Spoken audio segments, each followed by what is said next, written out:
네, 향기로운 냄새의 번제와 소제라는 제목으로 하나님 말씀 전하겠습니다. 화면 전환 한번 해주세요. 네, 우리 레이기 구조도 잠깐 복습하겠습니다. 레이기는 크게 두 부분으로 나눠진다고 말씀드렸습니다. 1장에서 17장, 18장에서 27장. 1장에서 17장은 하나님께로 우리가 나아가는 법이에요. 그게 뭐예요? 예배입니다. 5대 제사. 우리는 예배를 통해서 하나님께 나아갈 수 있습니다. 그리고 우리가 하나님과 동행하는 법은 7대 절기를 통해서 하나님 나라를 누리게 되는 것이죠. 5대 제사 부분, 전반부는 4부분으로 나눠지고 후반부는 5부분으로 나눠집니다. 1장에서 7장, 8장에서 10장, 11장에서 15장, 16, 17, 18장에서 20장, 21장에서 22장, 23장에서 25장, 26장, 27장. 1장에서 7장은 5대 제사를 통해서 우리가 하나님께 나아가는 법을 가르쳐 주시죠. 그래서 번제, 기억나시는 대로 같이 해보세요. 소제, 화목제, 속제제, 속건제, 이 5대 제사를 통해서 나아가는데 구분이 되죠. 번제, 소제, 화목제는 하나님 앞에 향기로운 냄새가 되는 예물이고 이것은 의무제입니다. 6장, 7장은 제사장에게 5대 제사에 대한 주의사항을 말씀하시고 8장에서 10장은 우리가 제사장을 통해서 하나님께 나아갈 수 있죠. 예배를 통해서. 그래서 8장에서는 제사장의 위임식, 말씀대로 잘 준비된 제사장 예배를 드렸더니 9장에서는 하나님이 받으시는 복된 예배가 드려지고 10장에서는 실패한 예배가 무엇인지를 하나님이 가르쳐 주시죠. 그리고 11장에서 15장은 5대 제사와 제사장을 통해서 제대로 된 예배를 드린 사람들이 거룩한 삶으로 나아가야 할 것을 말씀하시죠. 11장은 우리가 먹는 것도 구별해야 되고 12장은 우리가 태어날 때부터 부정한 사람들이니 속죄의 피가 필요한 존재라고 하는 사실을 얘기하고 13장에서 14장은 나병에 대한 얘기를 하면서 우리가 항상 은혜 받고 살아야 함을, 선한 영향력을 끼쳐야 함을 말씀하고 15장은 유출병을 통해서 통제되지 않는 우리의 육체의 정욕대로 살면 안 됨을 얘기합니다. 16장 17장의 핵심이라 그랬어요. 대속죄일의 피를 통해서 우리는 거룩한 삶으로 나아갈 수 있고 하나님을 만날 수가 있습니다. 그래서 대속죄일의 피를 중심으로 18장, 20장 여기는 뭐예요? 일반 백성의 거룩이죠. 그래서 18장은 가정을 거룩하게 해서 모든 성범죄를 멀리할 것을 말씀하셨고 19장은 하나님이 통치하시는 나라, 정의가 강물처럼 흐르는 사회를 만들 것을 말씀하셨고 가정과 사회를 망가뜨리는 사람들은 사형에 해당한다 라고 하는 얘기를 합니다. 그래서 대속죄를 중심으로 개인의 삶에 대한 거룩을 얘기하고 그 바깥에는 뭐가 있어요? 제사장에 대한 거룩을 얘기하죠. 그래서 21장은 제사장의 바른 삶, 결혼 또 사체에 가까이 가면 안 되고 신체가 상하면 안 되고 성물을 먹고 살아야 함을 21장, 22장에서 얘기를 하시죠. 그리고 23장, 25장에서는 우리가 하나님 나라를 7대 절기를 통해서 누려야 된다. 이게 황금사슬로 연결되어 있다 그랬어요.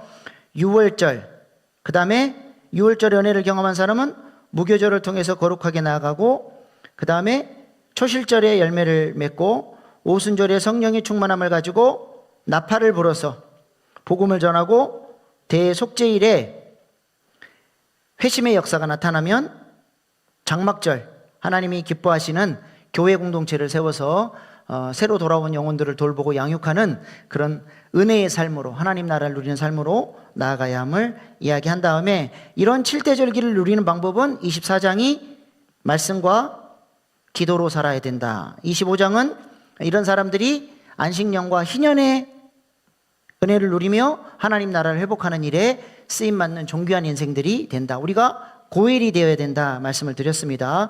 26장은 뭐예요? 두 길. 어떤 길로 갈 것이냐? 축복과 저주의 두 길에서 너희는 어떤 삶을 선택할 것이냐를 얘기한 다음에 27장에는 우리가 복받는 길로 가기 위해서 하나님께 헌신하고 5대 제사와 7대 절기를 통해서 하나님 앞에 서원했던 것들을 지키며 살아가는 거룩한 백성이 되자. 이것이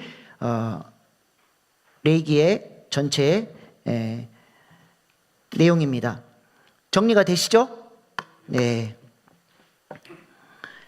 자, 오늘은 5대 제사 중에 특별히 번제와 소제에 대해서 말씀을 드리겠습니다. 번제와 소제는 하나님이 기쁘게 받으시는 향기로운 냄새가 되는 예물이다 말씀을 드렸습니다. 하나님이 제일 먼저 가장 좋아하시는 제사 번제부터 말씀을 하시는데요. 번제는 어떤 제사냐? 레위기 1장 3절로 4절 말씀 우리 한 목소리로 같이 읽겠습니다. 시작. 그 예물이 소의 번제이면 흠 없는 수컷으로 회왕문에서 여호와 앞에 기쁘게 받으시도록 드릴지니라. 그는 번제물의 머리에 안수할지니 그를 위하여 기쁘게 받으심이 되며 그를 위하여 속죄가 될 것이라. 네, 번제는 기쁘게 받으시도록 드려지는, 하나님이 기쁘게 받으시는 제사인데 그 제사를 드리면 그를 위하여 속죄가 될 것이다, 그렇게 얘기하죠. 여기서 나오는 속죄는 속죄제에서 나오는 속죄와는 다른 단어입니다. 죄 용서받는 속죄가 아니라 하나님의 마음을 위로하고 하나님께 기쁨이 되도록 향기로운 냄새로 하나님의 마음을 달래고 만져준다, 그런 뜻이 있습니다. 도처에 죄악이 가득하고 하나님을 불순종하는 사람들이 많은데 하나님의 사람이 하나님의 은혜를 깨닫고 이제는 주님 뜻을 알고 주님 뜻대로 살겠다라고 헌신하는 제사를 주님 앞에 온전한 제사로 올려드릴 때 하나님은 이 번제의 냄새를 향기로운 냄새로 받으시고 네가 내게 위로가 된다, 하나님이 그렇게 흡족하게 기뻐하시면서 받으시는 제사가 바로 번제라고 하는 것입니다. 번제의 중요한 특징 중에 하나는 제물을 온전히 하나님께 다 올려드려서 태워드리는 제사입니다. 온전한 헌신을 의미하죠. 다른 제사는 제사장의 목도 떼어내고 헌제자, 예배자의 목도 떼어내는데 번제는 그런 게 없습니다. 완전히 하나님께 내장까지 다 씻어서 다 올려드려서 태우는 제사가 바로 번제죠. 뭘 의미하겠어요?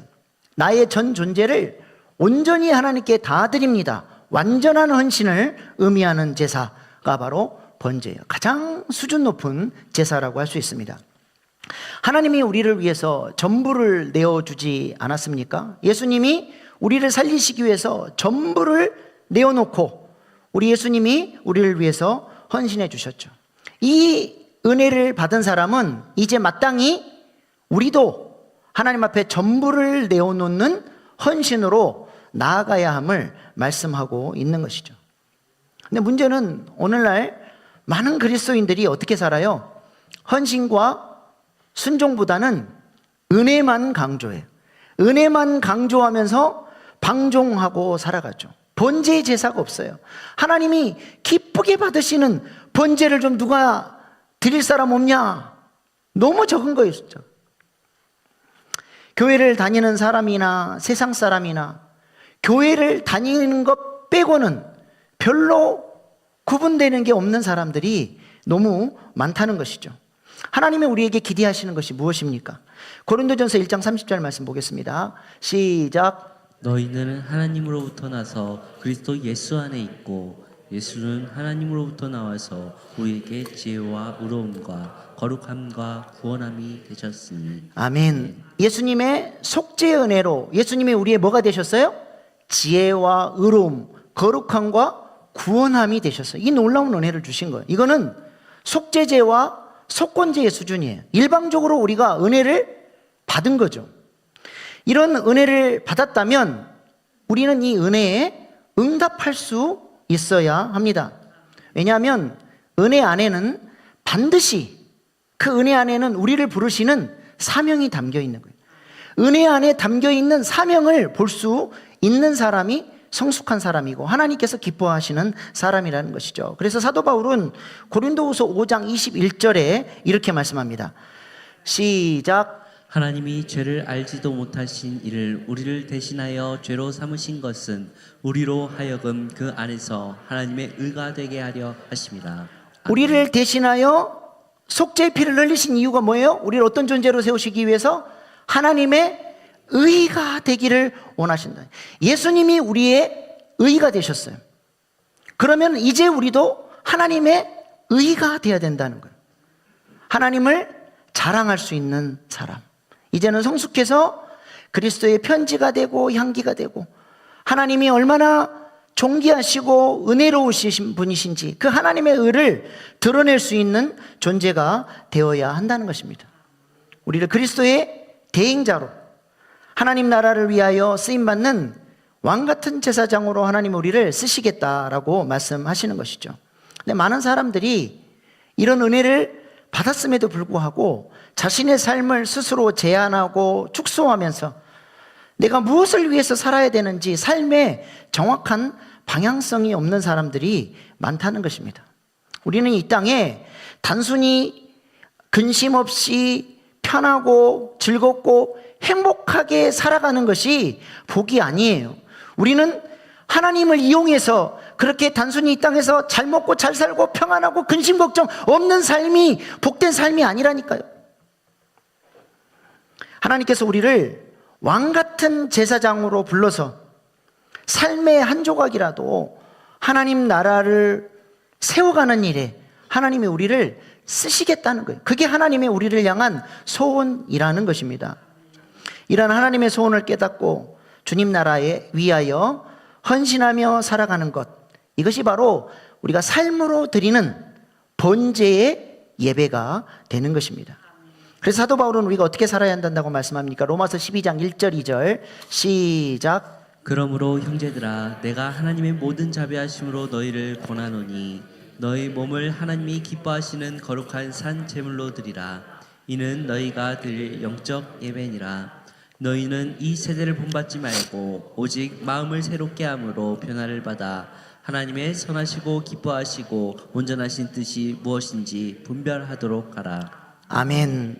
하나님의 선하시고 기뻐하시고 온전하신 뜻이 무엇인지를 잘 분별하고 그 뜻에 순종함으로써 우리가 거룩한 산제물로 주님께서 기쁘게 받으시는 향기로운 냄새로 받으시는 번제의 삶을 살기를 하나님이 원하신다는 것입니다. 그렇다면 번제는 어떻게 드리는 제사입니까?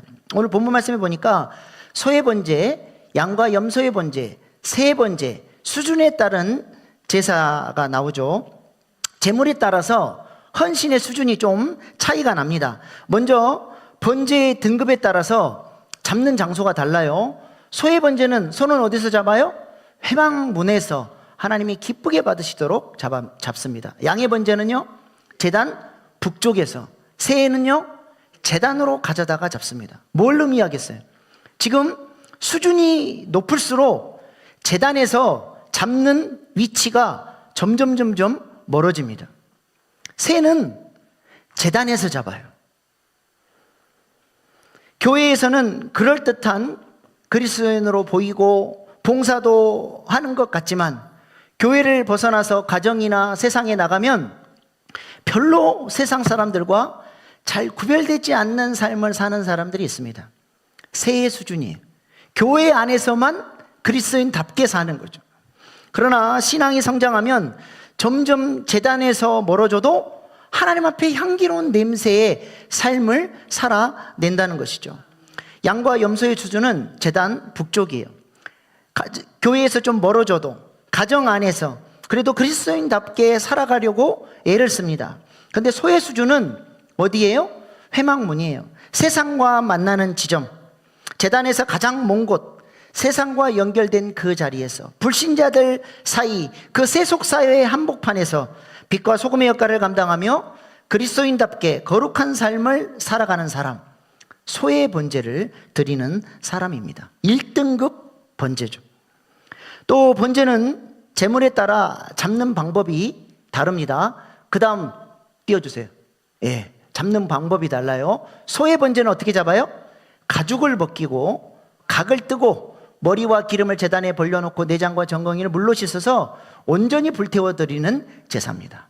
그 다음에 양과 염소의 번제는 각을 뜨고 머리와 기름을 베어내고 내장과 정강이를 물로 씻어서 하나님 앞에 온전히 불태워 드리는 제사예요.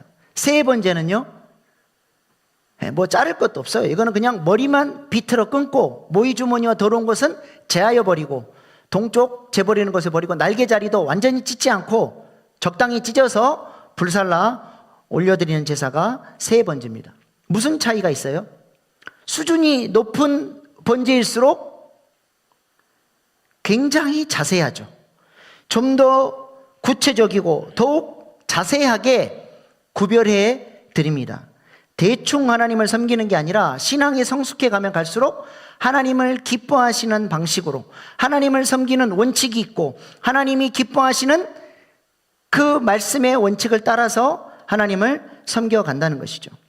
여러분에게는 하나님을 섬기는 원칙이 뭐가 있습니까? 나는 하나님을 섬기는 데 있어서 이거는 절대로 내가 양보하지 않고 하나님을 섬기는 데 있어서 이건 내 원칙이야 라고 하는 그 영적인 원칙이 뭐가 있으십니까? 우선순위도 없고 기분에 따라 하다 말다 하는 그런 섬김이 아니라 신앙이 성숙해 가면 하나님을 최고로 모시기 위한 분명한 원칙들이 생겨나게 되는 것입니다. 예전에는 겨우 예배를 참여하는 수준이었다면 어느 순간 신앙이 성장하니까 예배를 위해서 기도로 준비하며 기도의 동역자가 되는 거예요. 예배를 내 삶의 최고의 우선순위로 삼고 옛날에는 다른 일이 생기면 언제든지 예배를 타협했지만 이제는 하나님 앞에 드리는 이 예배 시간은 나의 절대 영역이 돼서 그 어떤 것과도 타협할 수 없는 원칙으로 붙잡고 하나님을 섬기는 것입니다. 오늘 우리 이정원 장로님 대표 기도도 해주시고 특송도 해주셨는데 우리 이정원 장로님 여동생 이야기를 제가 들은 기억이 있어요. 자신이 섬기는 교회의 목장 리더인데 토요일마다 자신의 가정에서 목원들과 목장 예배를 드리는데 이 시간을 절대 영역으로 삼아버렸대요. 그래서 가족 모임이든 뭐 어떤 모임이 있어도 나는 목장 예배를 드려야 돼서 못 갑니다.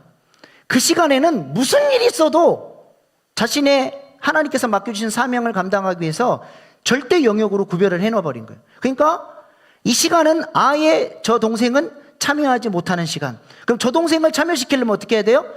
그 시간을 피해서 약속 시간을 잡게 만드는 거예요. 이게 뭐예요? 분명한 하나님 앞에 하나님을 섬기는 원칙을 붙드는 소외 번제, 아주 높은 수준의 번제라고 할 수 있는 것입니다. 특별히 소외 번제는 다른 번제와 달리 가죽을 벗겨서 드려야 됩니다. 소외 번제만 가죽을 벗겨요. 우리 주님이 우리를 살리시기 위해서 십자가에서 우리 성화 보면 뭐 헝겊이라도 이렇게 좀 걸치고 있잖아요. 완전히 벗겨진 거예요. 완전한 수치.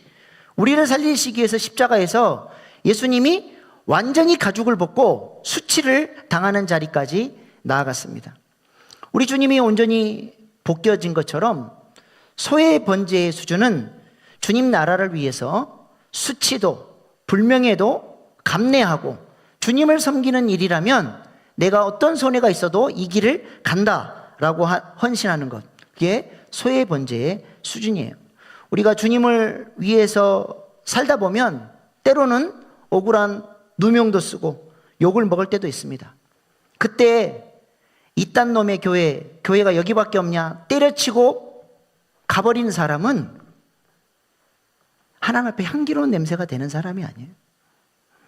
주님을 위해서 그럼에도 불구하고 참고 인내하고 십자가의 길을 가고 주님의 남은 고난에 동참하는 심정으로 그렇게 욕을 먹으면서도 내가 해야 될 일들을 해나가는 것, 소외 번제의 수준인 줄로 믿습니다. 좋을 때는 몰라요. 그 사람의 수준이 어떤 수준인지 몰라요. 위기가 닥쳤을 때, 그 사람이 자존심 상했을 때, 감정이 상했을 때 어떻게 행동하느냐가 그 사람의 수준이 드러나는 것입니다. 마태복음 산상수훈에서 우리 주님이 오른뺨을 치거든 왼뺨도 돌려대라 그랬잖아요. 오른뺨이 맞는 경우는 수치스럽게 맞은 거예요. 이렇게 맞은 게 아니라 이렇게 맞은 거예요. 손등으로 아주 그냥 수치스럽게 맞은 거예요. 아니면 어떤 경우예요? 걸어가고 있는데 갑자기 뒤에서 때려버렸을 경우 엄청난 수치를 당한 겁니다. 그때 주님 나라 위안 당한 고난이라면 왼뺨도 돌려댈 수 있어야 된다. 이게 소외 번제의 수준이에요. 우리가 영혼들을 섬기다 보면 오해하고 뜻하지 않게 욕도 먹고 마음도 상하고 속상할 때가 많습니다.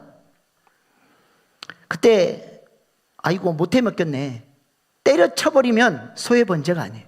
그럼에도 불구하고 그리스도의 흔적을 마음에 새기면서 묵묵히 그 길을, 십자가를 지고 갈 때 우리는 소외 번제를 드림으로써 하나님이 나의 모습 속에서 예수 그리스도의 모습을 보고 향기로운 냄새로 영광을 받으실 줄로 믿습니다. 여러분 어떠하십니까? 소외 번제를 드리고 계십니까? 아멘 소리가 팍 줄어버렸네요. 혹시 나한테 어떤 사역의 짐이 떨어질까봐 혹시 벌벌 떨고 계시지는 않습니까? 목사님이 이 일은 나한테 맡기시면 안 되는데. 우리 교회가 부흥하기를 원하고 좋은 교회가 되기를 원하는 마음은 일신교회 성도라면 누구나 갖는 마음이에요. 그러나 이 교회가 진짜 좋은 교회, 부흥하는 교회가 되려면 나는 한 발 빼고 다른 사람이 열심히 일해가지고 이 교회가 그렇게 되는 법은 없습니다. 내가 안 하면 우리 교회는 아무 일도 안 일어나는 거예요. 교회 안에 혹시 여러분에게 필요한 사역들이 보입니까? 우리 교회 안에 이 사역이 좀 잘 돼야 되는데, 좀 부담되는, 여러분의 마음 가운데 부담이 되는 어떤 사역들이 있으십니까? 따라 하십시다. 보이는 것이 사명이다. 부담이 사명이다. 다시 한번. 보이는 것이 사명이다. 보이는 것이 사명이다. 부담이 사명이다. 부담이 사명이다. 내 안전의 가죽, 평안하게 살고 싶어하는 그 가죽을 벗어버리고 주님 위에 십자가의 고난을 기꺼이 지는 헌신이 저와 여러분에게 있을 수 있기를 소망합니다. 그 다음에 소의 번제와 양과 염소의 번제는 각을 떠야 됩니다. 각을 뜬다는 게 무엇을 의미합니까? 마디마디를 잘라내는 거예요. 구체적으로 하나씩 하나씩 마디마디를 잘라내는 것이 각을 뜨는 것이죠. 우리가 예배를 드리다 보면 하나님께서 은혜를 주셔서 결단하게 하십니다. 말씀대로 순종하고 살아야 되겠다, 이런 생각이 드실 때가 있잖아요. 그죠? 그러나 이런 식으로 두리뭉실한 결단은 여러분의 삶에 아무런 영향력을 미치지 못합니다. 두리뭉실한 것은 안 돼요. 결단은 어떻게 해야 됩니까? 구체적으로 실천 가능하게, 점검 가능하게 결단하는 것이 결단이에요. 아무리 내가 순결한 신부가 되고 순교자의 삶을 살겠다고 노래해도 내가 하나님 앞에 구체적으로 결단하고 이것을 실천하는지 안 하는지를 점검하지 않으면 내 삶에는 아무 일도 일어나지 않습니다. 찬송가 213장 나의 생명 드리니 가사를 보면 각을 뜨는 번제의 찬송이에요. 어떻게 찬양합니까? 나의 손을 드립니다. 나의 발을 드립니다. 나의 음성을 드립니다. 나의 보화를 드립니다. 나의 시간을 드립니다. 주여 받아주십시오. 내가 주님 앞에 드릴 수 있는 것들을 일일이 잘라서 각을 떠서 하나님 앞에 구체적으로 결단하며 올려드리는 것이죠. 이렇게 구체적으로 결단해야 이것이 하나님 앞에 드려지는 번제가 되는 것이죠. 여러분은 요즘 무엇을 구체적으로 잘라서 하나님께 드리고 계십니까? 무엇을 잘라서 드리고 계세요? 예배 30분 전에 오셔서 예배를 위해서 기도하고 계십니까? 거짓자를 거절하고 참자로 살기 위해서 아침에 원복을 선포하고 계십니까? 내 삶을 돌아보기 위해서 저널링 쓰기를 하고 계십니까? 육신의 생각대로, 자동적 생각대로 살지 않기 위해서 여러분의 생각을 필터링하고 성경적 생각을 해보기 위해서 노력하고 계십니까? 구체적으로 결단하고 실천하고 점검하지 않으면 우리 삶에 실천되어지는 것은 없는 거예요. 여러분은 요즘 어떤 부분을 잘라드리기 위해서 훈련하고 계십니까? 우리 안에 다른 건 다 잘하는데 유독 약한 부분이 있어요. 각이 잘 안 떠지는 부분, 반복적으로 실패하는 부분이 있습니다. 그 부분을 잘라드려야 향기로운 냄새의 번제가 되는 거예요. 어떤 분들은 다른 건 다 잘하는데, 몸으로 때우는 건 다 잘하는데 유독 돈이다 그러면 벌벌 떨어요. 돈에 그렇게 인식한 사람이 있어요. 그걸 잘라야 돼요, 그 사람은. 어떤 분은 가족이다 그러면 벌벌 떠는 사람이 있어요. 우리 가족은 건들지 마세요. 제가 알아서 할 테니까. 그 부분을 내가 잘라드려야 돼요. 야곱처럼 영적인 씨름을 통해서 그 환도뼈가 꺾어졌을 때 분이엘의 아침, 하나님의 얼굴을 보는 영광을 경험하는 삶으로 나아가게 되는 것입니다. 우리 안에 반드시 잘라드려야 될 바로 그 부분을 각을 떠서 구체적으로 우리 하나님께 드릴 수 있기를 소망합니다. 또 번제는 제물에 따라 잡는 사람의 차이가 있습니다. 번제 제물을 잡는 사람 보여주세요. 예, 소의 번제 누가 잡아요? 예배자가 잡아요. 양과 염소의 번제는 예배자가 잡습니다. 새의 번제는요, 제사장이 대신 잡아줘요.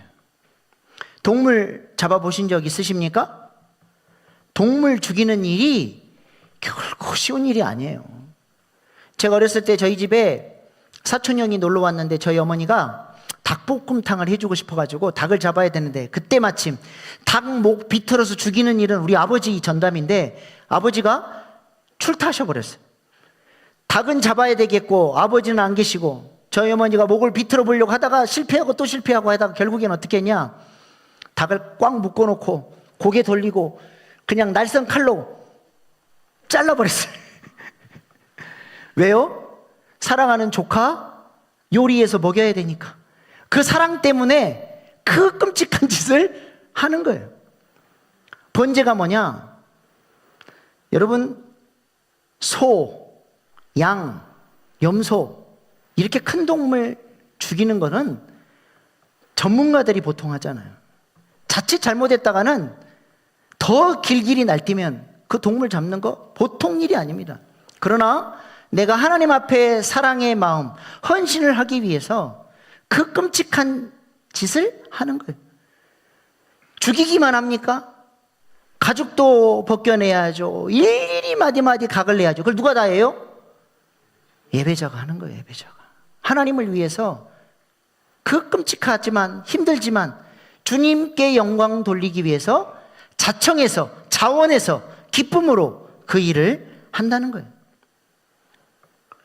이렇게 자원하여 수고하면서 헌신한 그 제사를 하나님이 기쁘시게 받아주시는 것입니다. 여러분들은 누가 시키지 않아도, 목사님이 부탁하지 않아도 자원해서 자발적으로 헌신하는 것이 있으십니까? 그게 소와 양의 번제의 수준이에요. 본인이 은혜 받아서 자발적으로 제사장이 해주는 게 아니라, 제사장이 부탁해서 하는 게 아니라 내게 주신 은혜가 커서 내가 자원하여 헌신하는 거예요. 그게 있어야 돼요. 생각해 보세요. 여러분이 자원하여 주님께 헌신하는 게 무엇이 있는지. 그것이 하나님 앞에 향기로운 냄새가 되는 헌신이 되는 것입니다. 그러나 새의 경우는 예배자가 잡는 것이 아니라 누가 잡아줘요? 제사장이 잡아줘요. 1장 15절 말씀 보세요. 제사장은 그것을 제단으로 가져다가 제사장이 잡습니다. 꼭 전화하고 챙겨야 주일날 오는 사람들이 있어요. 이런 말씀 사경에도 좀 자원해서 기쁨으로 영광으로 나가는 길이라고 하는데, 기대하는 마음을 가지고 좀 오면 얼마나 좋습니까? 안 챙기면 안 와요. 전화해서 왜 안 오셨습니까? 내일은 꼭 보십시다. 그래서 억지로 끌려 나오는 사람, 새의 수준이에요. 새의 수준.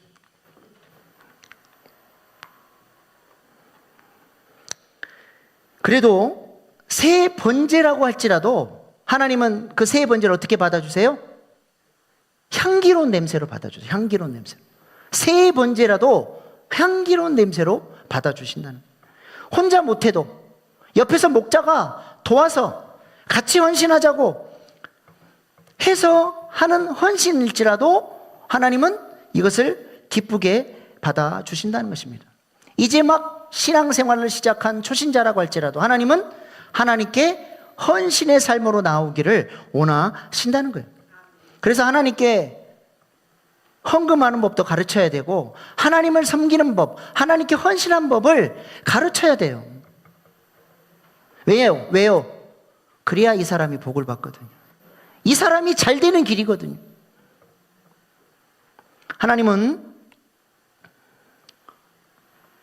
이렇게 초신자들, 새 번제를 드리는 사람들을 도와서 함께 헌신하고 함께 예배드리고 기도할 때 같이 데리고 오고, 이런 말씀 사경에 있을 때 억지로라도 끌고 나오고, 그런 사람들을 제사장으로 보시는 거예요. 그 사람이 제사장으로 쓰임 받는 거예요. 우리 교회 안에 이렇게 새 번제를 드릴 수 있도록 옆에서 목자의 심정으로 기도해주고 도와주고 끌어주고 사랑해주고 섬겨주는 그런 왕같은 제사장들이 많이 일어날 수 있기를 소망합니다. 그래서 내일 오실 때는 혼자 참여하지 마시고 오늘 안 오신 분들 연락하셔서 꼭 손에 손잡고 은혜 받으러 오실 수 있기를 바랍니다. 하나님은 우리의 이런 헌신을 통해서 향기로운 냄새의 영광을 받으시는 것입니다. 여러분은 어떤 번제를 드리기를 원하십니까? 위양이면 소의 번제의 수준으로 우리가 주님께 영광 돌릴 수 있기를 소망합니다. 그 다음 두 번째로 소제입니다. 소제도 하나님 앞에 향기로운 냄새가 되는 예물이에요. 히브리어로 민하라고 하는데 선물, 예물 그런 뜻입니다. 이 단어는 열왕기상 4장에 솔로몬이 식민지 왕들로부터 조공을 받을 때 사용됐던 그런 단어입니다. 마치 신하가 군주에게 충성을 맹세하면서 가장 값지고 좋은 것으로 충성을 맹세하며 선물로 드리는 것, 이것이 바로 소제라고 하는 것입니다. 소제는 하나님께 드리는 최고의 선물이기 때문에 내 기준대로 드리면 안 되고 하나님이 기쁘시게 받으시도록 하나님의 기준에 맞게 하나님이 좋아하시는 것을 드려야 되는 것이죠. 우리나라 결혼식 답례품으로 뭐 우산 같은 거 주는데 중국에서는 우산 주면 욕하는 겁니다. 이게 이별이라는 단어와 아주 비슷해가지고 중국에서는 절대로 우산을 선물하는 법이 없대요. 우리가 어버이날 감사의 의미로 카네이션을 부모님께 선물하는데 프랑스에는 이 카네이션이 장례식용 꽃이라서 카네이션을 선물하면 빨리 죽으십시오 그런 의미가 돼서 절대로 카네이션을 선물하는 꽃이 아니라는 거예요. 또 멕시코에서는 노란색 꽃은 서로 선물하는 꽃이 아니라고 합니다. 왜냐하면 노란색 꽃이 죽음을 의미하기 때문에 그래요. 이처럼 문화를 이해하지 못하고 내 방식대로 선물을 하면 그것이 오히려 무례함이 될 수 있는 거예요. 하나님께도 마찬가지입니다. 내 방식대로 선물하면 하나님께 무례함이 될 수 있어요. 하나님이 기쁘게 받으시는 선물로 우리가 드려야 하는 것입니다. 그렇다면 소제는 우리가 어떻게 드려야 합니까? 다른 제사는 다 동물을 제물로 삼아서 제사를 드리는데 소제만 유일하게 곡식으로 드리는 제사입니다. 근데 곡식을 있는 그대로 드리면 안 되고 고운 가루로 드려야 돼요. 고운 가루로. 고운 가루를 만들려면 많은 노력과 노동과 정성이 들어가야 됩니다. 햇볕에 곡식을 잘 말라야 하고 일일이 그것을 빻고 고운 가루가 되기까지 잘 갈아야 되는 것이죠. 한마디로 소제는 하나님 앞에 정성이 들어가는 제사입니다. 여러분은 예배를 어떻게 준비하십니까? 예배 안에는 우리의 정성이 들어가야 돼요. 영과 진리로 예배할지니라. 옛날 성경에서는 신령과 진정으로 예배할지니라 했는데 이 진정이라는 단어, 이것이 진리라는 의미가 또 있고 우리의 정성이 들어가는 의미도 같이 담고 있어요. 말씀의 근거에서 정성이 들어간 예배를 우리가 드려야 하는 것입니다. 우리 교회 모아울 중보기도, 예배 30분 전에 와서 예배를 위해서 기도하는 것은 예배를 정성껏 준비할 수 있는 매우 소중한 시간이 되는 것이죠. 예배를 위해서 기도하고 준비된 마음으로 드리는 예배와 아무런 준비 없이 어떤 마음도 실리지 않은 상태로 드리는 예배는 하늘과 땅 차이예요. 신약성경 사복음서에 보면 안식일 전날을 전부 다 사복음서에서 뭐라고 얘기하냐면 준비일이라 그래요. 준비일. 무슨 말이에요? 예배를 드리려면 전날부터 예배를 정성껏 준비하고 마음을 실어서 정성껏 예배를 준비해야 된다는 거예요. 예배를 어떻게 준비하십니까? 밤늦게까지 TV 보고 게임하고 놀다가 자니까 정작 집중해서 말씀드려야 될 때 졸려버려요. 예배를 준비하는 자세가 아닙니다. 몸도 준비하고 피곤치 않도록 잘 준비해 체력을 보충하는 거죠. 헌금도 미리 준비하고 입으로 또 제일 좋고 깨끗한 옷을 준비해 놓고 그렇게 하나님 앞에 정성껏 준비된 예배를 드리기 위해서 준비하는 자세가 필요하다는 것이죠. 이렇게 잘 준비된 예배를 드려보시기 바랍니다. 벌써 오는 은혜가 달라요. 이렇게 준비된 예배가 바로 소재고 하나님 앞에 향기로운 냄새가 되는 것입니다. 소재의 핵심은 고운 가루로 드려야 돼요. 왜 고운 가루가 중요합니까? 고운 가루에 기름을 넣어서 잘 반죽해야 되기 때문에 그래요. 고운 가루가 아니면 반죽이 안 돼요. 덩어리가 져 있으면. 기름이 속속들이 안 들어갑니다.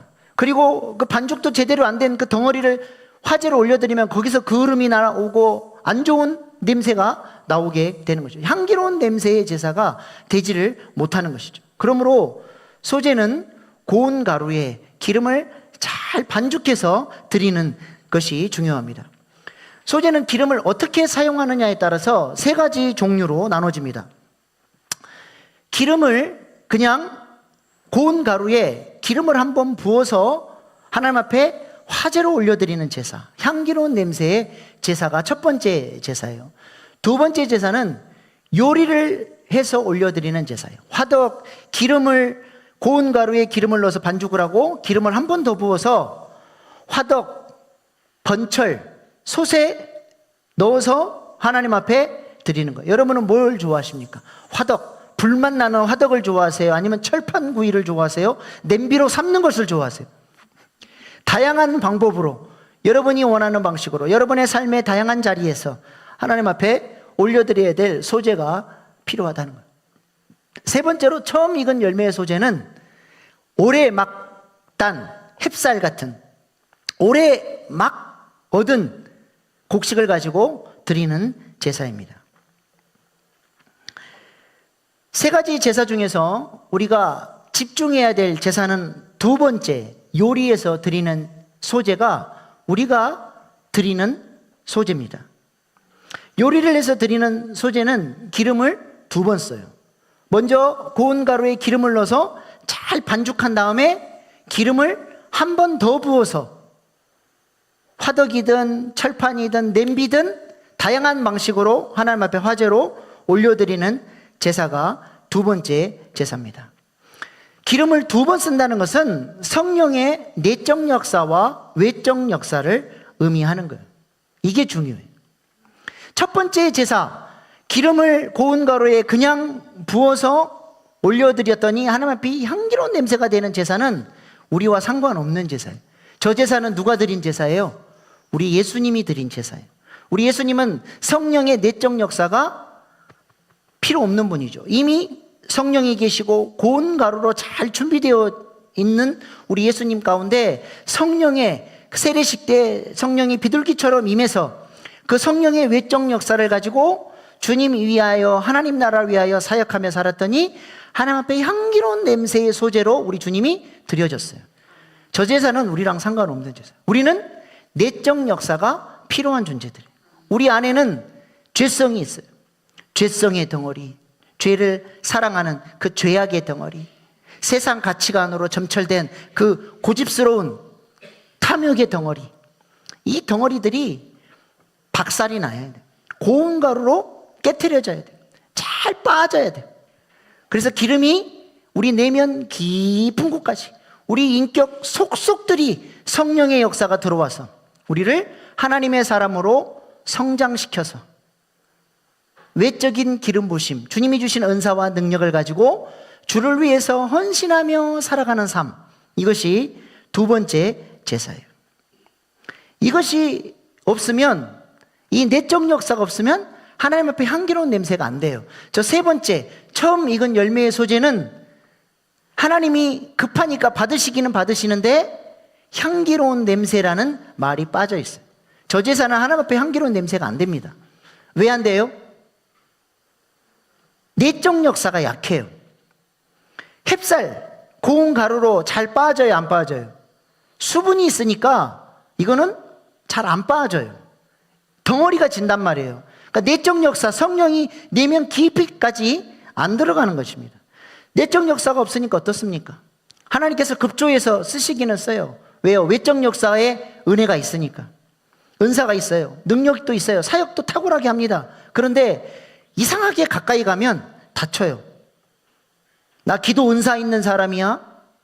300만 원 갖고 와. 기도해 줄 테니까. 500만 원 헌금해.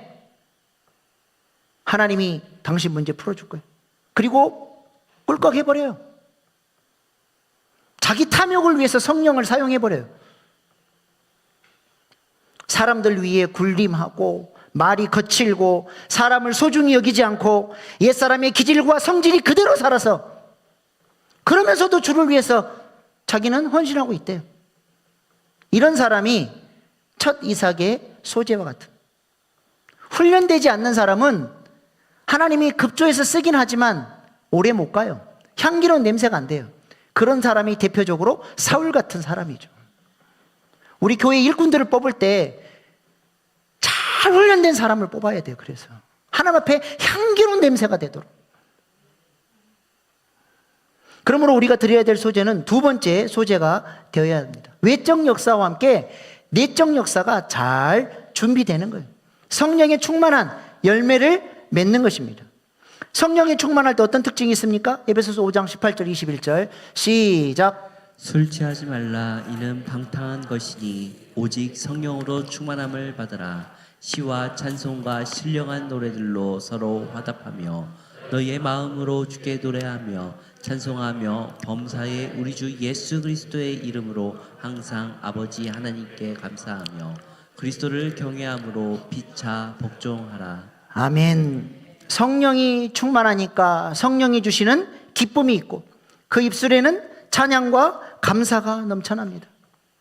기쁨으로 주님께 헌신하고 몸된 교회를 섬기는 것이 그의 삶의 기쁨이 되는 거예요.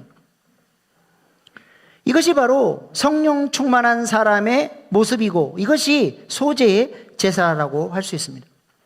그러므로 외적 역사와 함께 내적 역사가 균형 있게 우리 안에서 역사해 가야 건강한 신자가 되는 것이죠. 외적 역사를 통해 성령님은 우리에게 무엇을 주십니까? 성령의 은사, 성령의 능력을 부어주셔서 그 능력을 가지고 그 은사를 가지고 주님 나라 위에서 섬길 수 있도록 하나님이 능력을 주시죠. 은사는 하나님을 섬기라고, 하나님 나라를 섬기라고 주신 영적인 도구예요. 밭을 갈 때 맨손으로 가는 게 편해요? 도구를 가지고 경운기를 가지고 가는 게 편해요? 당연하죠. 어떤 도구냐에 따라서 일의 효율과 능력이 달라지는 거예요. 은사는 하나님이 일하라고, 섬기라고 주시는 거예요. 내가 교회를 섬기기 위해서 은사가 필요해요. 그러면 하나님께 구하면 돼요. 그러면 하나님께서 나에게 맞는 은사들을 적절하게 부어주시고 성령의 능력을 주셔서 주님의 몸된 교회를, 영혼들을 잘 섬길 수 있도록 성령님이 우리를 붙들어 주시는 것입니다. 은사가 나쁜 게 아니에요.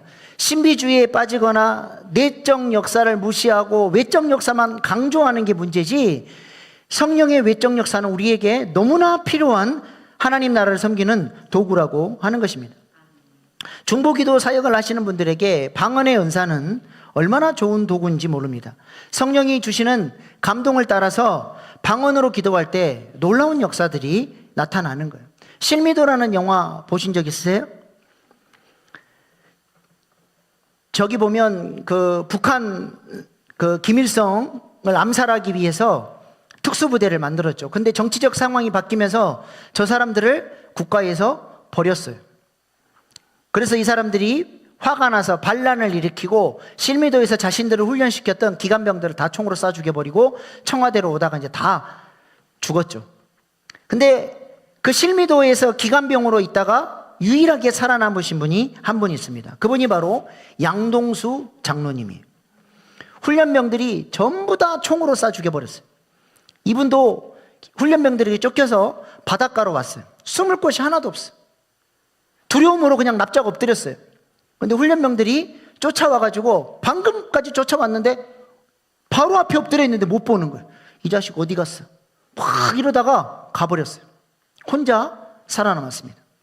그런데 놀라운 사실은 훈련병들에게 쫓기고 있을 때 그 절체절명의 상황에서 그 시각에 양 장로님 어머니가 하나님께서 알 수 없는 불안감, 기도하라고 긴급하게 기도하라는 사인을 주셔서 영문을 모르고 방언으로 막 기도를 한 거예요. 평소에 기도하는 어머니, 기도하는 사인을 가지고 마음에 평안함이 올 때까지 그 한 시간을 방언으로 기도한 거예요. 그 시간에 아들이 그 상황에 처해 있었다. 그리고 하나님은 그 어머니의 기도를 사용하셔서 아들을 보호하고 살려주신 것입니다. 제가 또 잘 아는 석진길 목사님이라는 분이 있는데 미국에서 사회 가시는 분인데요. 이분도 하루는 하나님이 갑자기 긴급하게 기도하라고 하셔서 뭘 위해서 기도해야 될지 모르니까 방언으로 막 기도했어요. 평안함이 올 때까지. 근데 그 시각에 어떤 일이 있었냐. 아들이 사거리를 지나는데 불법 신호를 어긴 큰 트럭이 아들의 차를 옆에서 받아버렸어요. 차가 몇 바퀴를 떼굴떼굴 굴러가지고 폐차가 될 정도로 망가졌어요. 근데 하나도 다치지 않고 아들이 걸어서 나왔습니다. 그 시각에 하나님이 목사님에게 감동을 주시고 성령의 인도를 따라서 기도함으로써 그 아들을 살려낼 수 있도록 하나님이 그 기도를 사용하신 것입니다. 이렇게 은사가 아주 중요해요. 우리에게 주신 다양한 은사들을 적극 활용하고 또 은사를 구하고 개발해서 우리에게 맡겨주신 귀한 사명을 잘 섬기고 몸된 교회를 잘 섬겨나갈 수 있기를 소망합니다.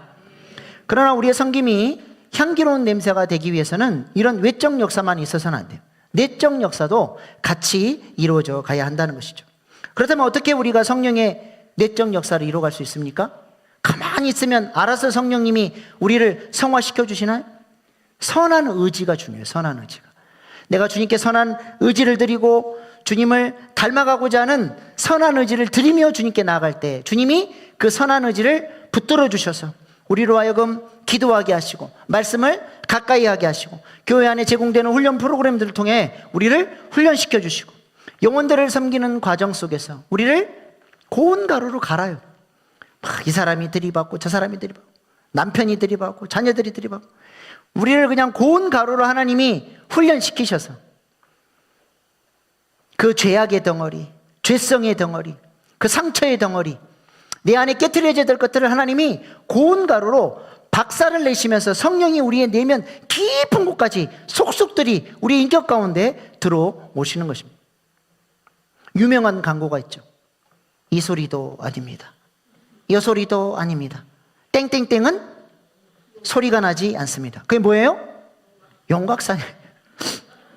도라지 가루, 제가 잘 먹는 그 고운 가루, 이 넣다가 흥 해버리면 그냥 다 날아가 버리는 그 고운 가루. 고운 가루는 소리가 나지 않습니다. 고운 가루가 안 되니까 자꾸 소리가 나요. 주를 위해서 섬긴다고 하면서도 소리가 나고 내면 세계가 안 꿰뚫어져 있으니까 자꾸 불평의 소리, 원망의 소리, 시기 질투하는 소리, 험담하는 소리, 정죄의 소리가 터져나오고 내가 이렇게 섬기는데 나를 알아줘야지! 이 소리가 자꾸 나오는 거예요. 왜 그래요? 아직 고운 가루가 안 된 거예요. 그래서 하나님은 소재에 반드시 빼야 할 것이 있다 말씀하십니다. 레위기 2장 11절 말씀 시작. 너희가 여호와께 드리는 모든 소재물에는 누룩을 넣지 말지니 너희가 누룩이나 꿀을 여호와께 화제로 드려 사르지 못할지니라. 누룩과 꿀은 소재에 넣으면 안 돼요. 그러면 하나님이 안 받아요. 누룩은 죄를 상징하고 꿀은 죄를 향한 탐심, 탐욕을 상징합니다. 누룩이 있는 곳에는 빠른 부패, 썩는 것이 일어나고 꿀이 있는 곳에는 반드시 벌레가 꼬이게 되어 있어요. 마귀가 꼬인단 말이에요. 마귀가 틈을 탑니다. 그래서 하나님을 향한 순수한 헌신이 안 되고 자꾸 내 목소리가 들어가고 내 탐욕이 들어가고 내 유익, 개인의 유익이 들어가는 거예요.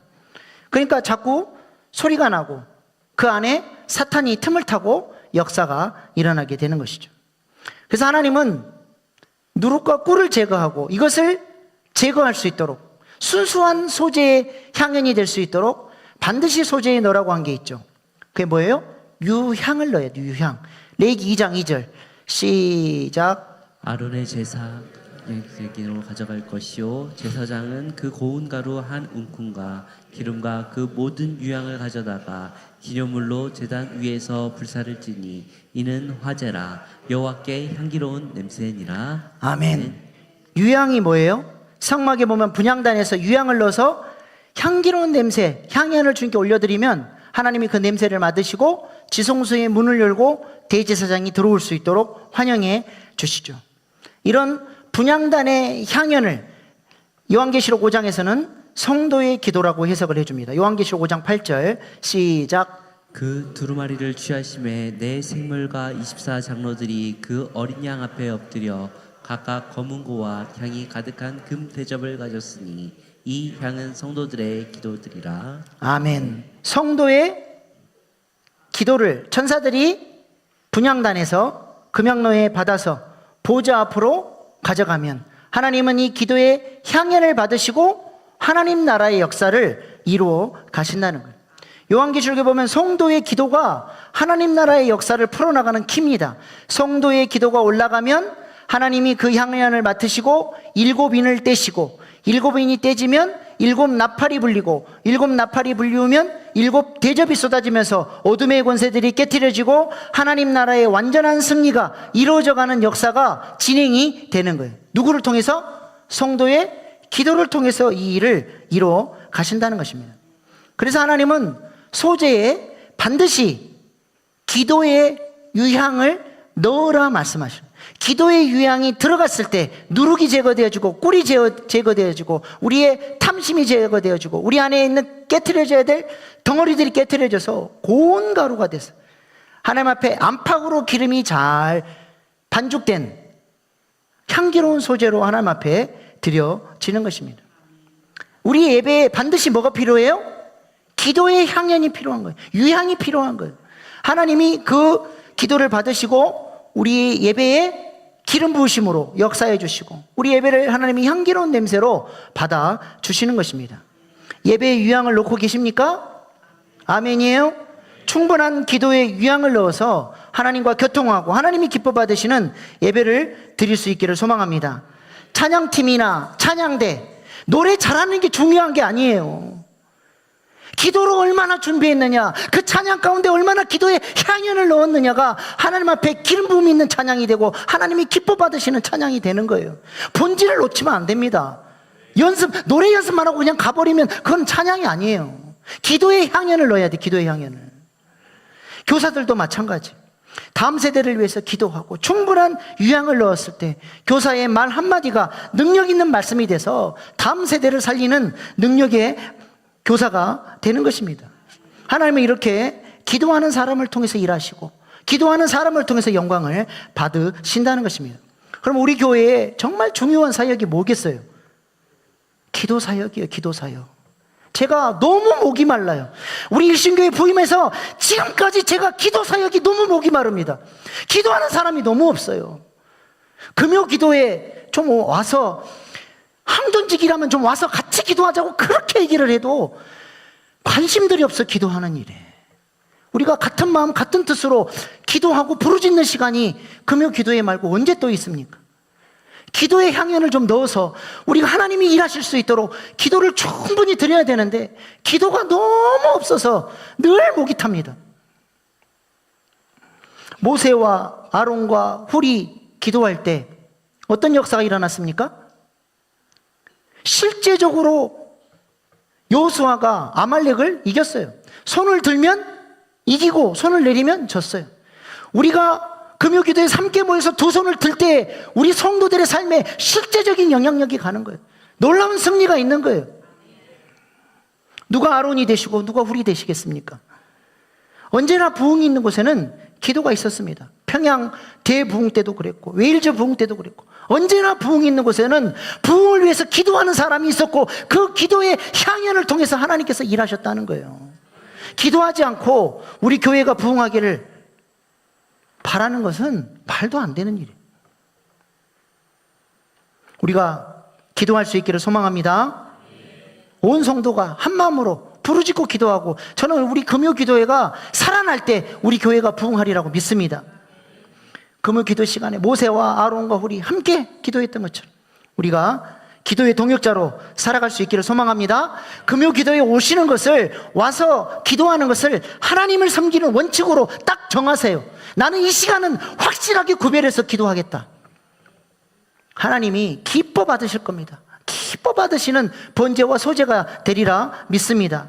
주님이 원하시는 기도의 분량들을 채워나갈 때 우리 교회에 성령의 외적 역사와 내적 역사가 충만하게 나타나서 놀라운 부흥의 일들을 이뤄가리라 믿습니다.